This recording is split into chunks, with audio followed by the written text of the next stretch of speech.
We were on the topic of choreography, solo, group. I think Radhika, you had a question.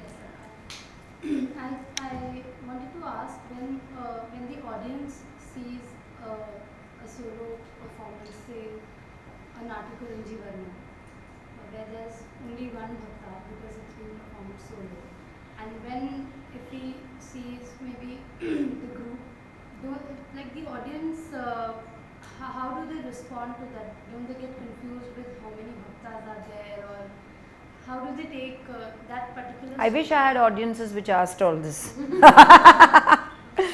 Today's audience, whatever you give them is what they accept. You don't have discerning audiences who really kind of question things. And anyway, the way we did it, we didn't do it as a collective bhakta.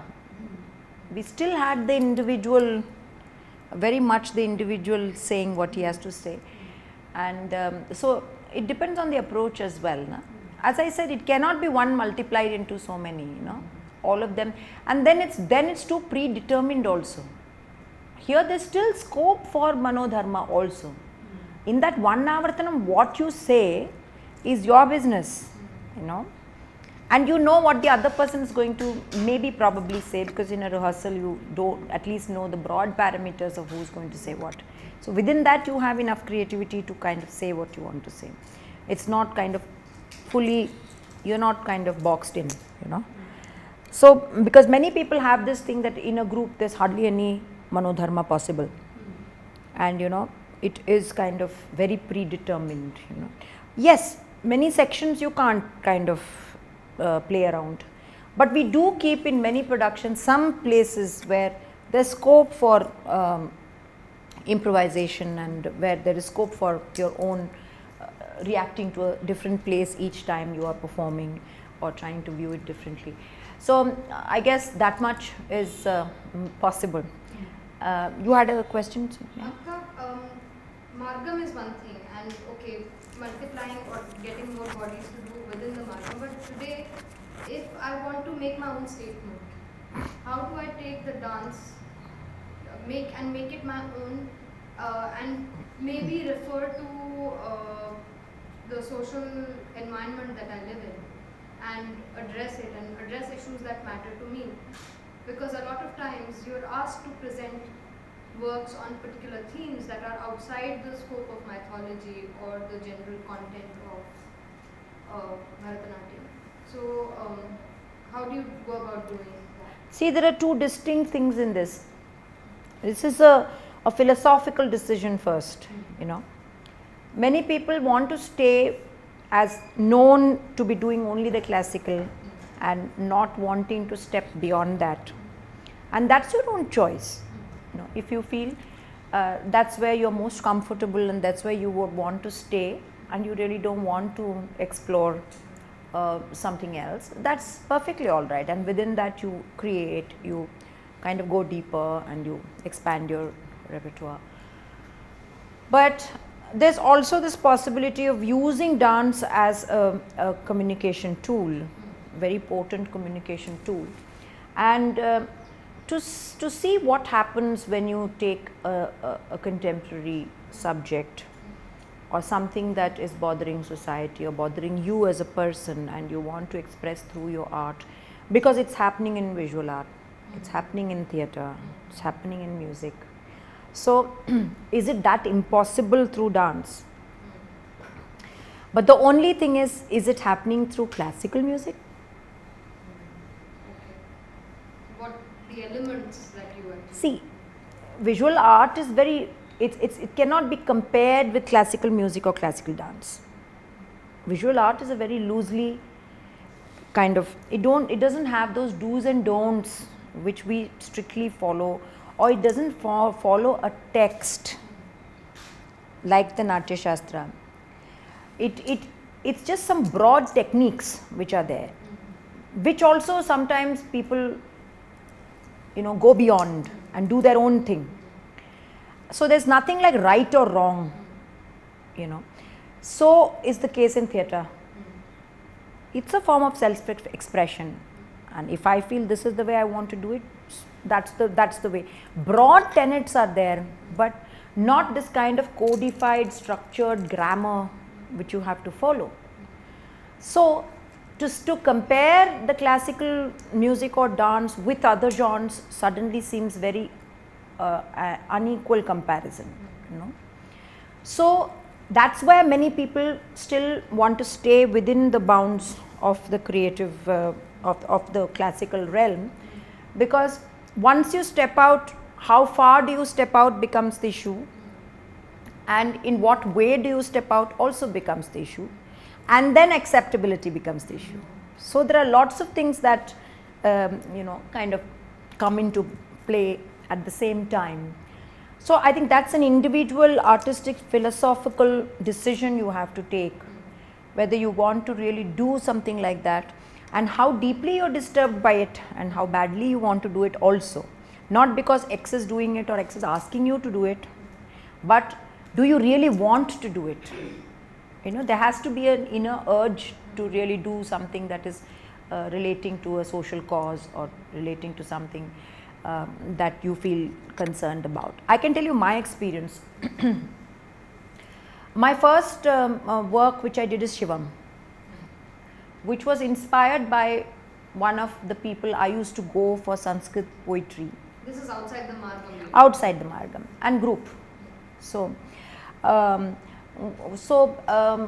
read this poem called Shivam by her, and I started kind of enjoying the poem.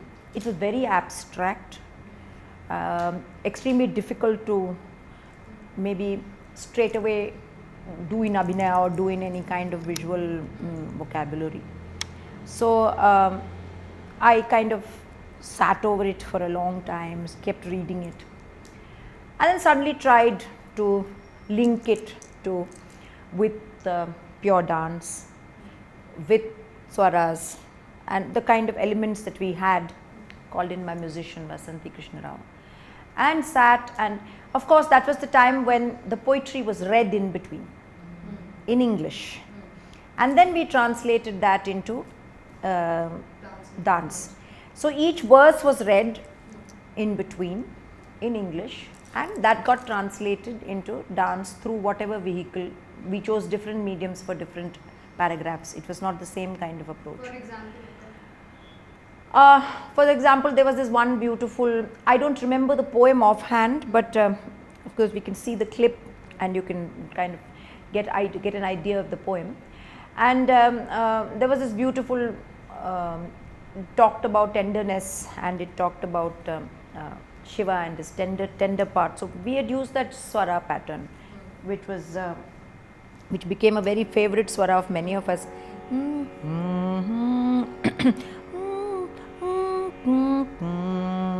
Maga sa ni da ni sa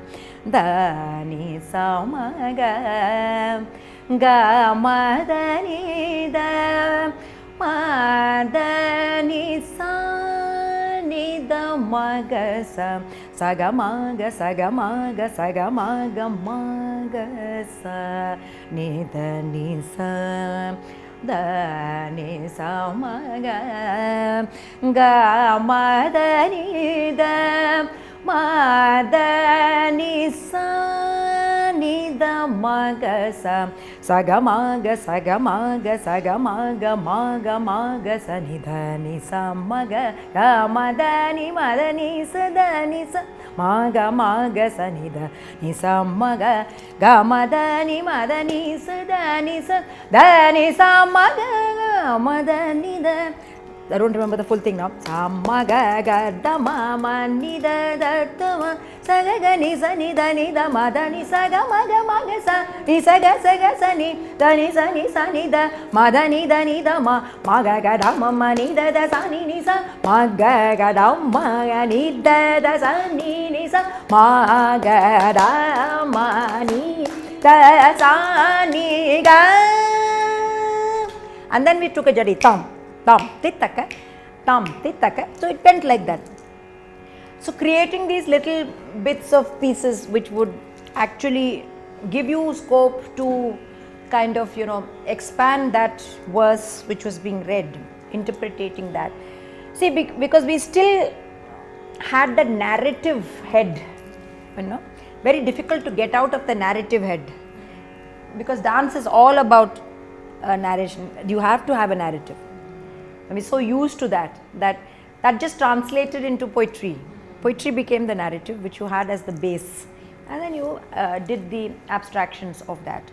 So then issue thing came up when I was asked by, as you rightly said, by WISCOM to do something on women and war. They had this international conference on women and war, and they said, why don't you think of doing something on women and war? So I started reading, and as usual, mythology, went back to mythology, wanted to see what is possible. And at the same time, Anurupa Rao was also asked, Anurupa Roy, the puppeteer, was also asked to do another piece. So she was also reading, and one day both of us met at Sahitya Academy library, and both of us were reading, and both of us were wanting to see how we can kind of say, and both of us were kind of zeroing in on the same kind of thing, on Draupadi and the post the war time, and how she was suffering losses and the futility, because the moment you say war, it's for us the Mahabharata, you have this conditioned thinking. So we wanted to see the futility of war, and what purpose did it serve at the end of the day, the Mahabharata. So I think we both sing, and then suddenly we looked at each other and said, why don't we do it together, So that was the first time when I did something based on a subject and a collaboration. Both happened at the same time, So the subject was, of course, what was nice for me was because it was an international conference, and they had given us a session to share how we arrived at what we arrived at, because people would see the performance the previous day, and next day we would discuss the process. So for me that was very gratifying, because I always wanted dance not to be just an entertainment evening for a seminar, but to be part and parcel of what was being discussed, and to be part of the intellectual discourse, take dance to that level. Because dancers are just dismissed as, you entertain the participants of the seminar and go your way. So I just want to be part of the seminar. We were invited to the seminar to attend every session, So I felt very happy with that, because I always felt that dance is capable of that space, and we must enter that space. So both of us started working, and I still remember distinctly the puppeteers walked in with their puppets, and my dancers looked at them very strangely. It was a group work, of course. She had her puppeteers, I had my dancers, and they looked at each other and very, very apprehensive. These people looking at them, looking strange, what puppet and all. Look at us, we are the warm-ups, and they were doing their warm-ups and showing up, and how disciplined we are, and they were like rags picking up their dolls and trying to do something with the hand, something with the leg. So it was a completely two different disciplines, And at the end of the production, it was very interesting, because the puppeteers were doing warm-ups and my dancers were playing around with the puppets. They knew how to make puppets, they knew how to manipulate puppets. So it's a very interesting dialogue that happened through the process, and even today we have the puppeteers walking in and dialoguing with us, and we go to their shows, and they've evolved in a very different way, we've gone our way differently. So it was a very, very nice experience. And the puppet, I was handling the puppet, in a sense I was talking to the puppet how to actually, an inanimate thing like the puppet, how to give it expression, So we learned a lot in the process. So that's the thing, when you collaborate, you get to know a lot about the other person's experience, and in that we can kind of share a few clips. We'd used an alap as a lament, we'd used a jati as to express sorrow. So it was all done only through the body using jati, used hastas like this, So different ways of using the body, but the rhythm was carrying on in the feet. So how to kind of give a new interpretation to rhythm. So we tried all that, and the alap, of course, it was like more like a, not sticking to any particular raga, but trying to do an alap like a whale, you know. So the lament. So we tried a lot of things, and we used a lot of props in that as well. So it was a different work departure from. So I see myself as a completely two-pronged approach to how I see my work. One is the completely traditional. Even today we are capable of doing a Kapi Tillana, and we are capable of doing a 5 Kshetrajna Padams back to back. And the other side, where we'd like to push the frontiers, we are open to discussion, we are open to dialoguing, we are open to do things with other forms, other genres. So I don't see a dichotomy in this at all, but people do.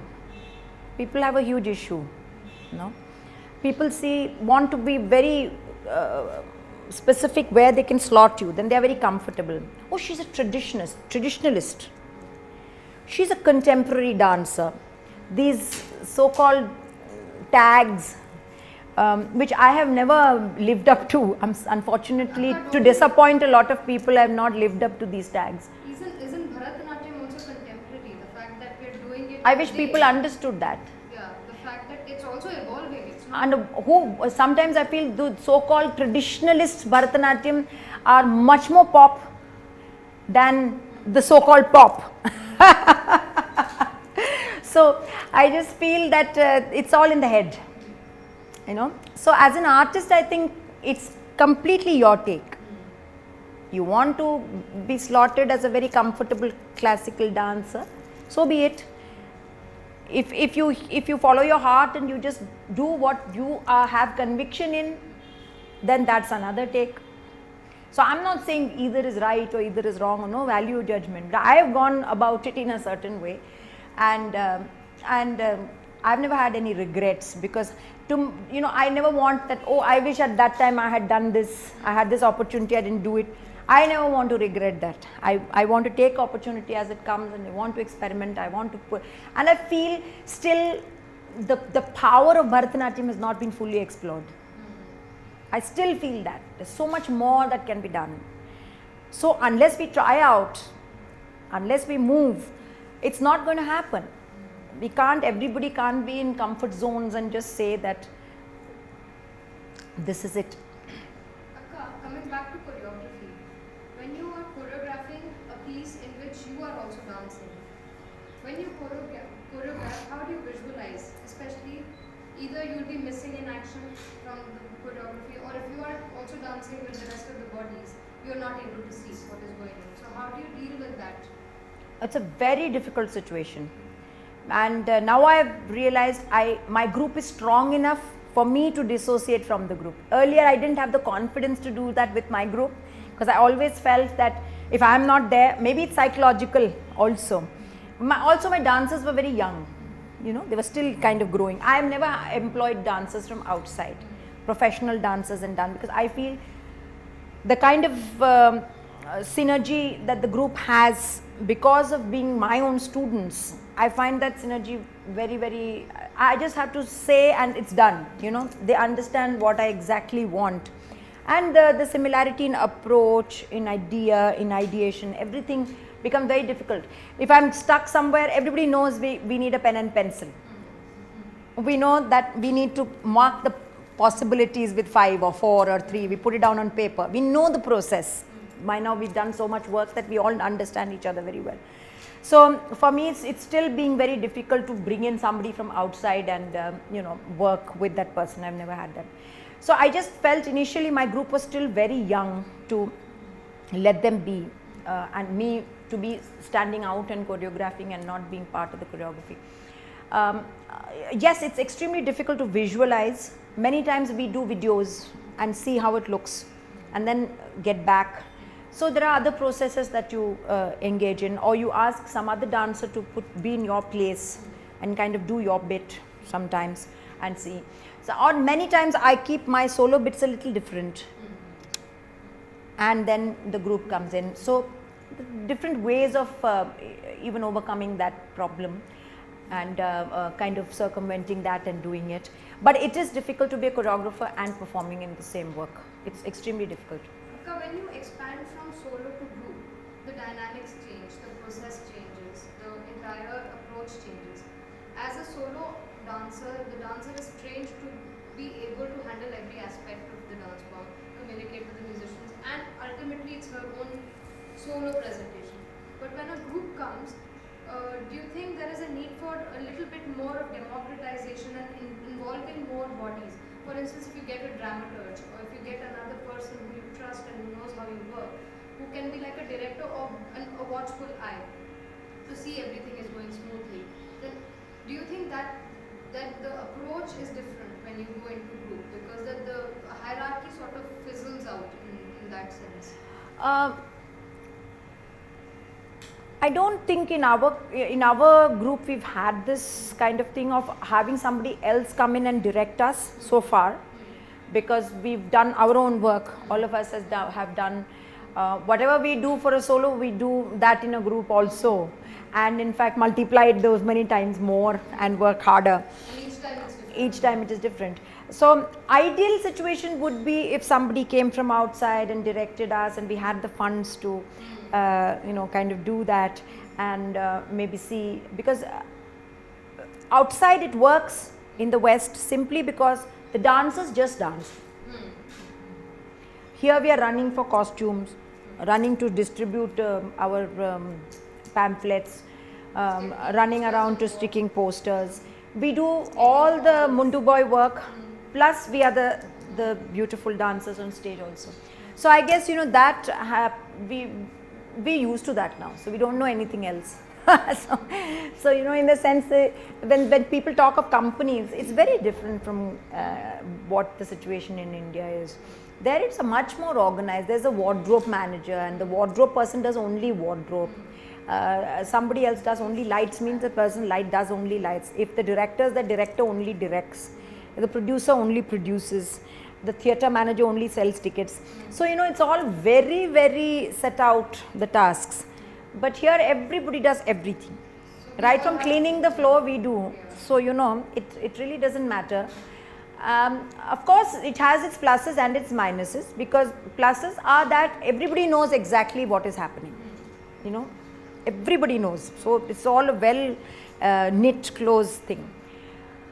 Not so good, because then obviously the expertise levels go down. If somebody is an expert in something and is handling only that, obviously that person is going to do the best possible. Here we make do with whatever we can do. So obviously the levels are whatever we can muster, we kind of manage. So I guess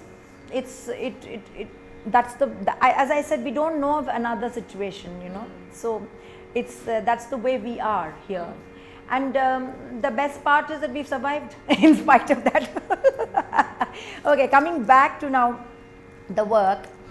After Shivam, after her voice travelled quite a bit, and we were able to kind of keep it alive for a long time, and we were happy because we thought it would be a one-time thing, but because it kind of worked well, we travelled with it, and we did about more than 30-40 shows, which is quite good for a production. For a big production.